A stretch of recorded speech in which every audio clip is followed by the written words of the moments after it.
few months back, Freewell contacted me and asked if I wanted to try out their new K2 filter system, which incidentally is released today. And I'll put a link below and an affiliate link below for you as well if you want to look further into this. I've used Freewell filters in the past, and it was the magnetic system that I used, and I really enjoyed using it. It was very adaptable, and as you know, there are magnetic systems out there. There's loads of different magnetic systems now, and it's the quality that you're looking for from them. And I can honestly say over the last couple of months that the quality that these have given me, which you'll see later in the video, for the certain points that I look for when using a filter system, it's been great. It's really been good.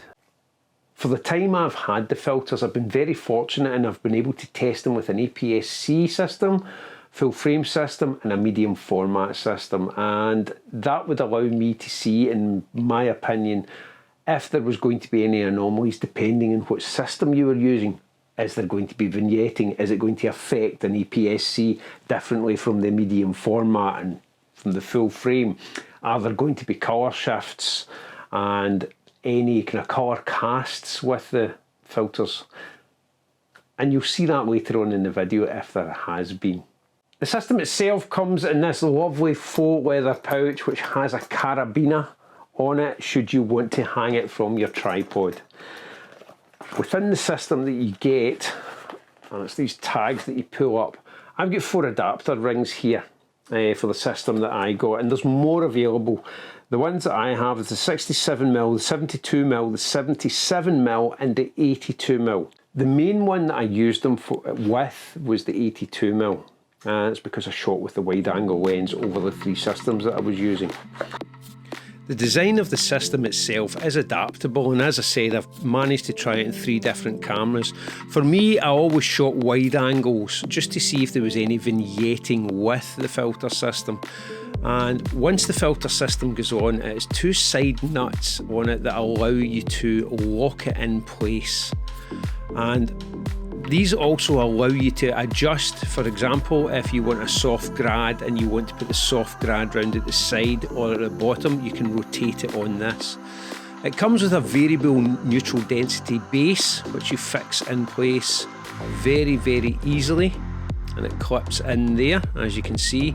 And then you can add and build up your 1 to 5 stop VND. On the reverse of that is the polarizer as well.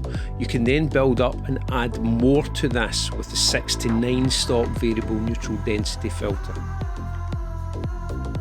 With the versatility of this system, you can actually top load other filters, other square style filters into this, in this case the blue streak, and also a snow mist filter as well.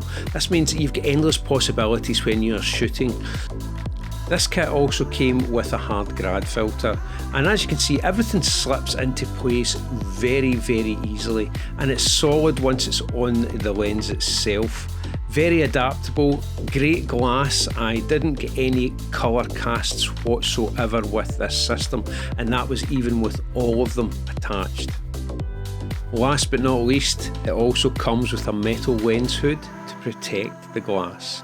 You can see this image here on the right is the polarised image, and this image here is without the polarizer. They were taken just seconds apart so that the light didn't change too much, but it was on a very bright day, so you can see the difference within this and just the contrast, how much it has changed.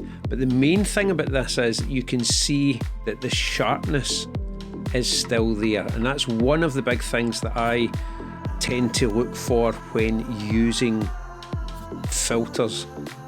Do they retain the sharpness in the image? And as you can see by this one, it's retained the sharpness right up through this image,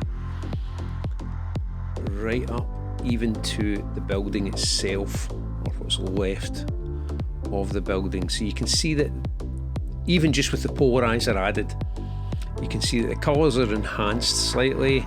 You can see the rubbish that idiots leave lying around, and you can see that the sharpness of the lens is not affected by the polarizer. We're not looking at the content of the image for this, we're actually looking just at the quality of the filters. And as you can see, this is zoomed into 100% here, and it's shot at a 60th of a second f10. And again, you can see how sharp it is. And this again is another polarized image, so you can see that it retains the sharpness within this. This image here is the 1:5 stop, and it's a 5-second exposure at f10 on the 23mm lens. And again, even with that on, you can see that the sharpness has been retained within the image. Unfortunately, it was a really nice day for this set of images, but it lets you see how the lenses actually perform. I decided to try from where I was and try and move around, but you can actually see how bright it was. There's my shadow in this image. But again, 5-second exposure, bright day, sharpness still retained, all detail there, no colour cast within this. That's actually the colour of the rocks there, that's not a purple cast or anything with that, that's actually the colour of the rocks, and you can tell that by simply looking at the difference here as well. At 1/4 second exposure, again you can see that there's no colour cast within the image and sharpness has been retained. So every time I used them, they performed brilliantly with this. Final image for these ones, just when the sun began to disappear behind the clouds. You can see there's a drop in that, and again, the sharpness is retained within this and no colour cast within the entire image. The image on the left is without any filters on, and as you can see it's a 60th of a second. The image on the right is with the 1:5 stop on, and that was 8 seconds.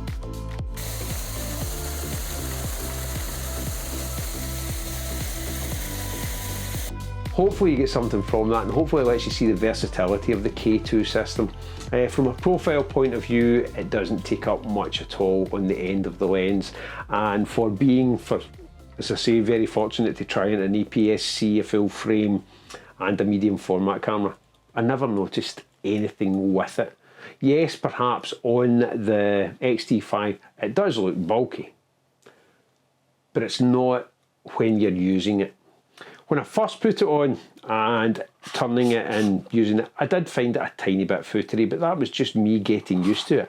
Once it was on and once I was comfortable with it, no problems at all, and everything was there. Everything did what I expected it to do, and I was not let down by anything at all with it, which was really nice. It was actually really nice to get that. The sharpness remained, no colour casts that I found, and no vignetting on all three systems. So that was really good as well. And versatile, can jump between all my different lenses. I can also add in any filters that I want from this because of the top loading system. So that's really good from that point of view. I'll put a link down below to the filter system if you want to go and check it out. Now I'm going to say if you decide to purchase the system, it is an affiliate link and I will get a small kickback from that. So that's just to make that clear. Thanks again for watching. Take care and I'll see you in the next video.